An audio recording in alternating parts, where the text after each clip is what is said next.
Assalamualaikum warahmatullahi wabarakatuh. Perkenalkan, saya Anita Gustianingrum selaku moderator pada presentasi kali ini yang akan membahas mengenai aktualisasi nilai-nilai Pancasila dalam kehidupan berbangsa dan bernegara. Saya di sini tidak sendiri, tentunya saya bersama rekan-rekan saya. Yang pertama ada Hani Triharyani, Miftah Zakaria Subagja, Ria Lestari, Rita Agustin Rahmawati, dan juga Silgi Clarissa. Untuk mempersingkat waktu, kita mulai aja presentasinya. Untuk materi yang pertama akan dibawakan oleh saya sendiri. Pengertian aktualisasi sendiri adalah suatu bentuk kegiatan melakukan antara pemahaman nilai dan norma dengan tindakan dan perbuatan yang dilakukan dalam kehidupan sehari-hari. Sedangkan pengertian aktualisasi Pancasila adalah penjabaran nilai-nilai Pancasila dalam bentuk norma-norma serta merealisasikannya dalam kehidupan berbangsa dan bernegara. Selanjutnya akan dibacakan oleh Ria Lestari. Selanjutnya ada macam-macam aktualisasi. Macam-macam aktualisasi dibagi menjadi dua. Yang pertama, aktualisasi Pancasila secara objektif, yang artinya realisasi nilai-nilai Pancasila dalam bentuk norma-norma dalam setiap aspek penyelenggaraan negara, baik dalam bidang legislatif, eksekutif, dan yudikatif maupun semua bidang kenegaraan lainnya. Aktualisasi objektif ini terutama berkaitan dengan peraturan perundang-undangan Indonesia, contohnya dalam penyelenggaraan kenegaraan maupun tertib hukum Indonesia, serta pelaksanaan politiknya berdasarkan dasar falsafah negara Pancasila. Seluruh hidup kenegaraan dan tertib hukum di Indonesia didasarkan atas serta diliput oleh dasar filsafat negara, yakni Pancasila. Di antaranya, 1. Garis-garis besar haluan negara, 2. Hukum, peraturan undang-undangan dan peradilan, 3. Pemerintahan, 4. Politik dalam negeri dan luar negeri, 5. Keselamatan, keamanan dan pertahanan, 6. Kesejahteraan, 7. Kebudayaan, 8. Pendidikan, dan lain sebagainya. Yang kedua ada aktualisasi Pancasila secara subjektif, yang artinya realisasi penjabaran nilai-nilai Pancasila dalam bentuk norma-norma ke dalam diri setiap pribadi, setiap warga negara, setiap individu, setiap penguasa, dan setiap orang Indonesia. Aktualisasi ini berkaitan dengan kesadaran, ketaatan, serta kesiapan individu untuk mengamalkan Pancasila, norma-norma moral. Aktualisasi Pancasila subjektif ini diharapkan dapat tercapai agar nilai-nilai Pancasila tetap melekat di hati sanubari bangsa Indonesia. Dan demikian disebut dengan kepribadian bangsa Indonesia, kepribadian Pancasila. Maka dengan hal inilah bangsa Indonesia memiliki ciri khas yang menunjukkan perbedaannya dengan bangsa lain.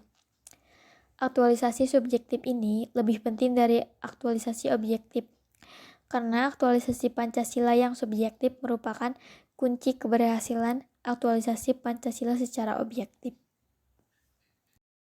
Apa pentingnya aktualisasi dalam nilai-nilai Pancasila?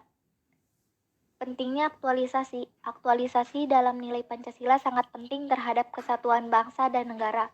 Pancasila yang merupakan dasar negara dan ideologi negara dijadikan sebagai pedoman kehidupan bagi seluruh rakyat Indonesia. Pancasila sangat dibutuhkan dalam segala hal.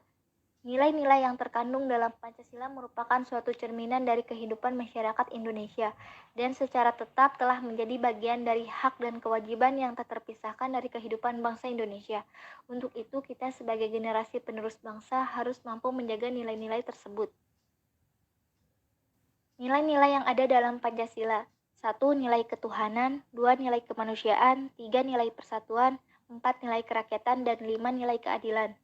Nilai-nilai Pancasila merupakan dasar bagi masyarakat Indonesia dalam menjalani kehidupan berbangsa dan bernegara. Pancasila dalam kedudukannya sebagai ideologi negara diharapkan menjadi filter untuk menyerap pengaruh perubahan zaman di era globalisasi ini. Keterbukaan ideologi Pancasila terutama ditujukan dalam penerapannya yang berbentuk pola pikir yang dinamis dan konseptual. Ideologi negara merupakan hasil refleksi manusia atas kemampuannya mengadakan distansi, menjaga jarak dengan dunia kehidupannya. Pengaruh aktualisasi dalam nilai-nilai Pancasila. 1. Dimensi pertahanan dan keamanan. 2. Dimensi sosial ekonomi. 3. Dimensi lingkungan hidup. 4. Dimensi pendidikan. 5. Dimensi budaya. Dan 6. Dimensi keagamaan. Pengaruh aktualisasi dari dimensi pertahanan dan keamanan. Memandang bahwa keberadaan Pancasila erat kaitannya dengan sejarah lahirnya atau TNI, sehingga pelaksanaan Pancasila secara murni dan konsekuen merupakan landasan ideal dan konstitusional bagi ketahanan nasional. Dari dimensi sosial ekonomi, memandang perlunya diaktualisasikan oleh dan bagi bangsa Indonesia karena Pancasila sebagai falsafah negara yang mewujudkan sistem ekonomi Pancasila serta sebagai sumber sistem ekonomi kerakyatan. Dari dimensi lingkungan hidup, memandang perlunya diaktualisasikan oleh dan bagi bangsa Indonesia karena Pancasila diperlukan untuk mengejar pertumbuhan ekonomi nasional serta untuk memperbaiki dampak dari eksploitasi sumber daya alam dan lingkungan hidup.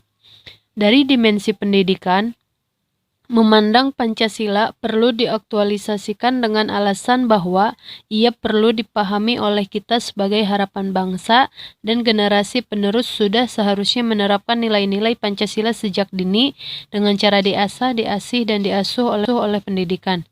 Dari dimensi budaya, memandang perlunya Pancasila diaktualisasikan karena diperlukan pengembangan budaya Pancasila yang menjunjung tinggi nilai-nilai kemanusiaan, kreatif, berbudi, berdaya, berdamaian, dan lain-lain. Dari dimensi keagamaan, memandang perlunya Pancasila diaktualisasikan bagi bangsa Indonesia, mengingat keragaman agama perlu disikapi sebagai permata indah untuk dipilih. Cara menumbuhkan aktualisasi Pancasila. Mengingat bahwa Pancasila adalah dasar negara, maka mengamalkan dan mengamankan Pancasila sebagai dasar negara mempunyai sifat imperatif atau memaksa. Artinya, sebagai warga negara Indonesia harus tunduk taat kepadanya. Siapa saja yang melanggar Pancasila sebagai dasar negara, ia harus bertindak menurut hukum, yakni hukum yang berlaku di negara Indonesia. Sikap positif terhadap Pancasila dapat diwujudkan dengan tidak melakukan pola hidup yang berlebihan, menjunjung perdamaian, menghindari kekerasan, bersikap terbuka, dan menghindari sikap kedaerahan yang berlebihan. Bagaimana contoh penerapan Pancasila dalam kehidupan berbangsa dan bernegara? Sebagai masyarakat Indonesia, ada beberapa contoh sikap yang bisa kita terapkan sehari-hari dalam mengaktualisasikan Pancasila. Di antaranya, yang pertama, mematuhi hukum yang berlaku dengan kesadaran yang tinggi. Yang kedua, tidak main hakim sendiri terhadap suatu persoalan. Yang ketiga, menghormati lembaga-lembaga negara sebagai organisasi yang mengatur kehidupan masyarakat. Yang keempat, ikut dalam pemilihan umum secara rasional dan bertanggung jawab. Yang kelima, melakukan demonstrasi secara damai, rasional, bertanggung jawab, serta memelihara ketertiban bersama. Yang keenam, selalu menjaga persatuan antar warga negara Indonesia. Dan yang terakhir, disiplin dalam setiap. Maaf, izin melengkapi yang belum disebutkan oleh Miftah. Ada merasa sebagai bagian dari bangsa Indonesia, bukan sebagai salah satu suku bangsa di Indonesia. Dan yang terakhir, menjunjung tinggi nilai-nilai dan norma hukum yang berlaku di Indonesia. Sekian pemaparan materi dari kelompok kami, kurangnya kami mohon maaf. Apabila ada yang ingin ditanyakan, bisa didiskusikan langsung melalui kolom chat di YouTube. Saya tutup. Wassalamualaikum warahmatullahi wabarakatuh.